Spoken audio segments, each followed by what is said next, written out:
Então, ele é líder de audiência no mercado. Best-seller do momento. No vídeo de hoje a gente vai falar sobre o coronavírus. Olá pessoal, tudo bem? Aqui é Thiago Medeiros do Tintando aqui mais uma vez e hoje a gente vai falar sobre como que esse grande fenômeno mundial chamado coronavírus pode aparecer na sua prova do vestibular. Eu já quero deixar claro que antes de que você comece a ver, se você clicou nesse vídeo, é porque ele deve ser interessante para você, então eu quero te pedir para que você deixe seu like, deixe seu joinha, se você não for inscrito, se inscreva aqui no nosso canal para acompanhar nosso trabalho bem de perto. É praticamente impossível viver sem ouvir falar desse rapaz. É uma virose mundial que está aí assombrando pessoas no mundo inteiro. E o que a gente vai tratar aqui hoje é como que ele pode aparecer na sua prova de vestibular. Vale lembrar que dificilmente o coronavírus vai aparecer lá diretamente. Não. É muito provável que ele esteja lá acompanhado de outros temas adjacentes a eles. E é sobre isso que a gente vai falar aqui agora.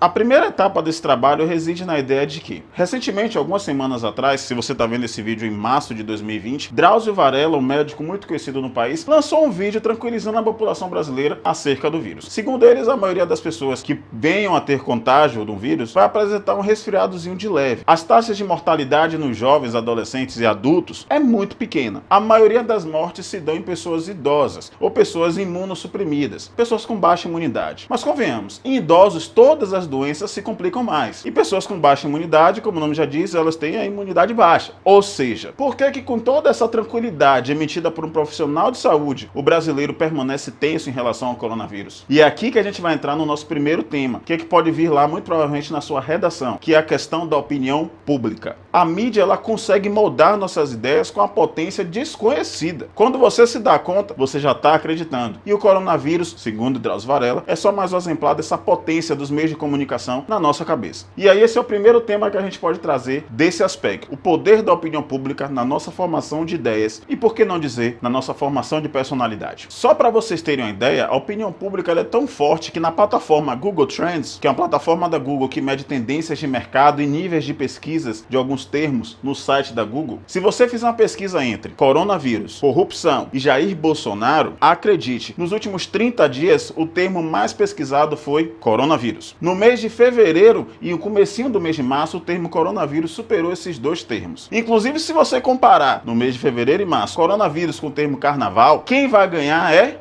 carnaval, claro. Em fevereiro, ninguém compete com carnaval. Mas ainda assim é assustador, porque é um termo que consegue suplantar outros termos que são muito presentes na vida do brasileiro durante o ano todo. Para você ver como a mídia e a opinião pública moldam os nossos pensamentos, os nossos medos e desejos. Partindo para uma abordagem mais histórica, acerca do coronavírus, nós podemos abordar as questões históricas acerca de epidemias, surtos e pandemias. Desde 1580 que nós temos documentados eventos desse tipo. Inclusive em 1580, final do século XVI, foi o surgimento, para a história da humanidade, do vírus influenza, que é um vírus asiático que se espalhou pelos outros continentes. Principalmente porque em 1580 era um dos períodos mais áureos desse grande fenômeno histórico chamado de Grandes Navegações. E é por isso que esse vírus conseguiu se espalhar pelo mundo, chegando aqui na América, dizimando vários índios, inclusive. Gripe matou muitos indígenas no Brasil, infelizmente. Mas também não vamos esquecer que em 1918 e 1920, entre esses 2 anos, o mundo conheceu uma grave doença chamada gripe espanhola. Você deve estar aí percebendo que 1918 é o finalzinho da Primeira Guerra Mundial. E acredite, muita gente durante a Primeira Guerra Mundial morreu de gripe espanhola. É verdade, a gripe matou tanto quanto a guerra. Alguns dados dão conta de que a gripe espanhola matou 17 milhões de pessoas. São números de guerra e números da gripe espanhola também. E na abordagem mais recente nós temos o vírus influenza H1N1, que assustou o mundo em 2009. E temos o SARS também, que inclusive é um parente mais antigo do coronavírus. Mas o SARS teve um efeito forte, porém bem mais restrito do ponto de vista geográfico. Um outro ponto interessante que você deve estar ligado é sobre os conceitos de surto, epidemia, pandemia e endemias. É muito provável que eles apareçam nas provas dos vestibulares de 2020. E nessa ordem que eu acabei de citar para vocês, é a ordem do mais leve para o mais grave. Quase isso. Esquece as endemias. Surto, ele se dá em localizações mais restritas, por exemplo, em um bairro. Chuvas torrenciais em metrópoles brasileiras e aí em um determinado bairro estamos tendo um surto de leptospirose, porque choveu demais, as bocas de lobo entupiram e aí a leptospira se espalhou pela população daquele bairro. Nesse caso, se trata de um surto. Mas aí acontece Acontece que agora a leptospirose se espalhou por toda a cidade, e é muito comum a gente ter isso no verão brasileiro, protagonizado por doenças conhecidas como dengue, zika e chikungunya. E aí, como é a cidade inteira, a gente já pode falar em epidemia. Se isso se espalhar pelo estado inteiro, a gente ainda continua falando de epidemia. Mas se essas doenças começam a alcançar várias partes do planeta, como por exemplo o coronavírus, que já está presente em todas as zonas habitáveis do planeta Terra, a gente já pode começar a colocá-las no conceito de pandemias. Inclusive, se você está vendo esse vídeo no iniciozinho de março de 2020, muitos especialistas já estão dizendo que para o coronavírus ser classificado como uma pandemia é só uma questão de tempo.